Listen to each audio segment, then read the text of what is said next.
So today we're gonna go over how to make Spanakopita.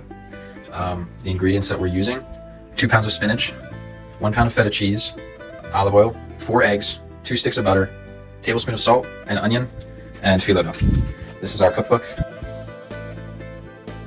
Our first step is gonna be to finely chop the spinach. So what you're gonna do is grab a small handful, squeeze it together, and just chop it very fine. Our next step involves 1 tablespoon of salt. What you're going to do is use the salt and mix it in with the spinach, and we're going to let it sit for 15 minutes. Make sure that you mix it around once you place the salt in.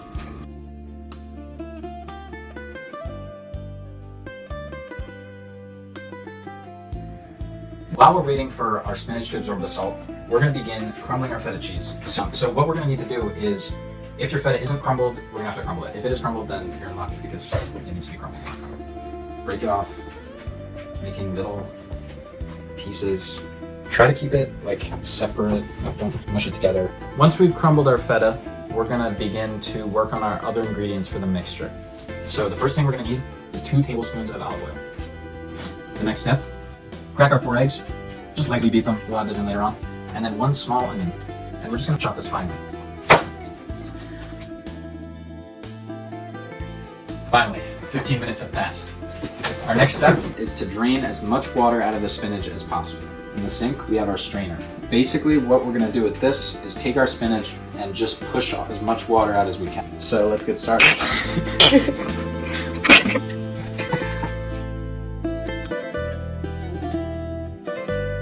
Grab our first cup.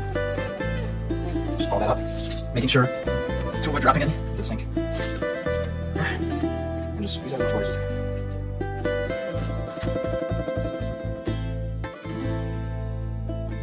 So after we've squeezed out as much as we can in the sink, we're going to take our tray of mostly dry spinach and just try to squeeze off any more that we can get. We're using paper towels here. You guys can use dish towel, whatever you think will work.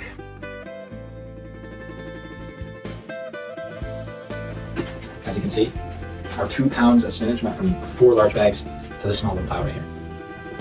That's actually because spinach is about 90% water. Next step. Now we're going to prepare our filling by combining all of our ingredients that we prepared earlier.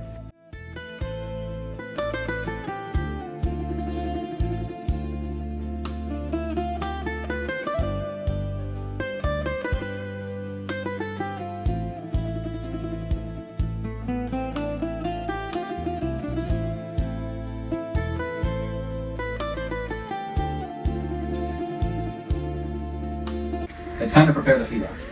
So let's begin by just unrolling our phyllo dough very gently. Just gently lay it on flat. Right. Our next step is going to be cutting the phyllo into thirds.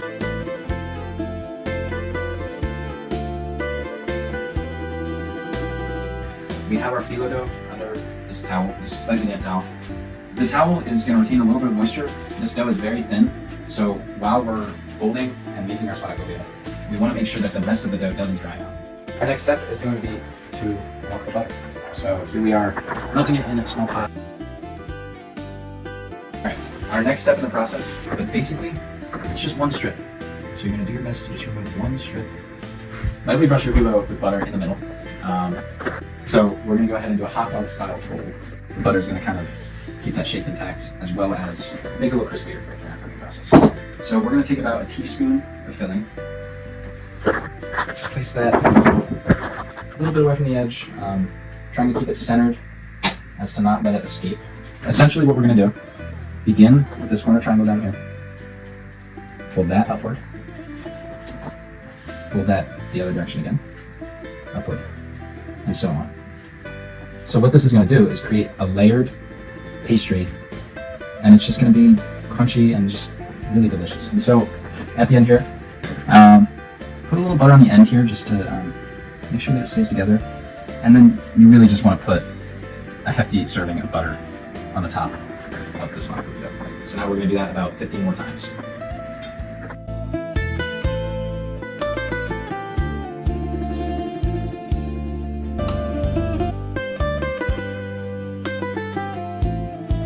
Come with me to check on the Spanakopita. Just taking a look at these, they look pretty good. You're really trying to go for that golden brown, that beautiful crust and just like, it's just gonna have that great crunch that we really want. So yeah, thank you for joining me today, and I hope to see you in the next one.